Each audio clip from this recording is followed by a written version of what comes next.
അജ്മഈൻ. അമ്മാ ബഅദ്. പ്രിയപ്പെട്ട ശ്രോതാക്കളെ, കലാമിത്രങ്ങളെ, അസ്സലാമു അലൈക്കും. ഒരു മഹത്തായ ചരിത്രം ദൃശ്യമായി നിങ്ങളുടെ മുമ്പിൽ അവതരിപ്പിക്കാനാണ് ഈ കൊച്ചു കലാകാരൻ ഉദ്ദേശിക്കുന്നത്. തെറ്റുകുറ്റങ്ങളും പശ്ചാത്ത പ്രയോഗങ്ങളും സദയം ക്ഷമിക്കുമല്ലോ. ആ ധീരൻ വഴങ്ങി.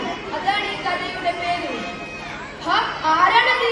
നട്ടുച്ചനേക്ക് ചുട്ടുപൊള്ളുന്ന പരിപ്പിലൂടെ തീപ്പൊരി പറക്കുന്ന കുതിരപ്പുറത്ത് ആരാണ് ആ പറപ്പത്ത് വന്നുകൊണ്ടിരിക്കുന്നത്?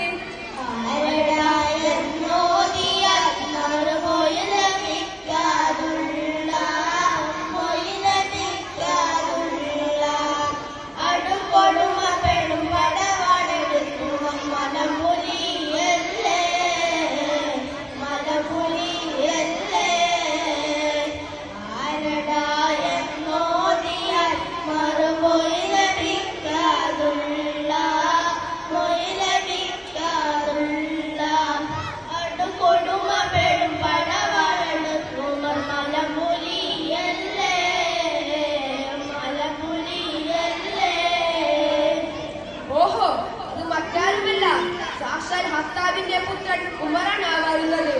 ഘോര ഘോര പടക്കളത്തിലേക്ക് എന്ന പോലെ പറക്കുകയാണല്ലോ ഉമർ. എങ്ങോട്ടേക്കാണ് ഉമറെ ഈ കുതിച്ചോട്ടം? നഈം അബ്ദുള്ള ഉമറിനെ തട്ടു നിർത്തി രണ്ടും കൽപ്പിച്ചൊരു ചോദ്യം. എടാ നഈം, എന്നെ വിടൂ, ഞാൻ ആ മുഹമ്മദിന്റെ തലയെടുത്തുകൊണ്ട് ഓടി വരാം. കുലദൈവങ്ങളെ വിരുദ്ധ ഖുറൈശികളെ ചേർത്തിരിപ്പിച്ച ആ പ്രവാചകവാദിയെ വെറുതെ വിട്ടാൽ പറ്റില്ല. വിടൂ, ഞാൻ തിരിച്ചു വരാം. നിൽക്കുവരെ രണ്ട് വാക്കുകൾ പറയാനുണ്ട്. നീ മടങ്ങുക പൊന്നുമരെ, ഈ മതത്തെ പുൽകിരവേ, ഈ കഥ നേരാണിവിടെ. നീ മടങ്ങുക പൊന്നുമരെ, ഈ മതത്തെ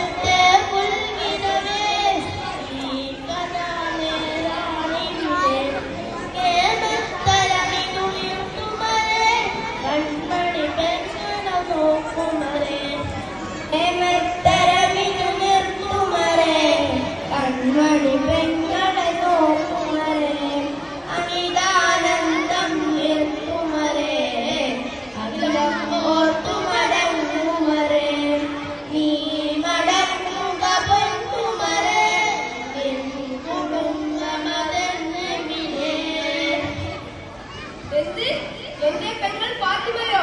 അവളും ഭർത്താവും മുഹമ്മദിന്റെ പുത്തൻ പ്രസ്ഥാനത്തിൽ കടന്നുകൂടിയിട്ടുണ്ടല്ലോ. ഉമർ ദേഷ്യം കൊണ്ട് വിറക്കുകയാണ്. അങ്ങോട്ടേക്കാവട്ടെ ഈ യാത്ര. രണ്ടിനെയും അടിച്ചു ചതക്കണം. ഈർഷത് കൊണ്ട് അടിമുടി ഒഴുകുന്ന ഉമർ അതാ പെങ്ങൾ ഫാത്തിമയുടെ വാതിൽക്കൽ പടിയിലെത്തി. തുറക്കടി വാതിൽ, തുറക്കാനാ പറഞ്ഞത്. അതാ ഉമറിന്റെ ഗംഭീര ശബ്ദം കേട്ട വീട്ടിൽ വിശുദ്ധ ഖുർആൻ ചെയ്തുകൊണ്ടിരുന്ന സ്വഹാബി ഒരു ഭാഗത്ത് ഓടി ഒളിച്ചു. വിറക്കുന്ന കൈകളാൽ ഫാത്തിമ ഖുർആനിന്റെ മറച്ചു വെച്ചുകൊണ്ട് വാതിൽ തുറന്നു. ഇടിമുഴക്കം കടക്കെ ഉമർ ചോദിക്കുകയാണ്,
ഞങ്ങൾ ഇന്ന് സത്യപ്രസ്ഥാനത്തിലാണ്.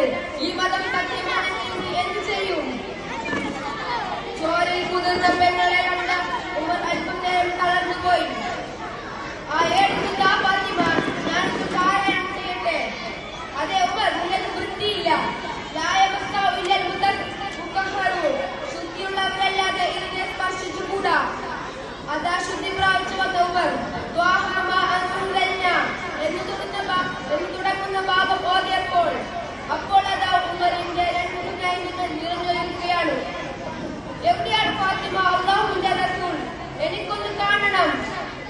ആ മഹാമത്സരത്തിലേക്ക് ഓടിച്ചെത്തിയപ്പോൾ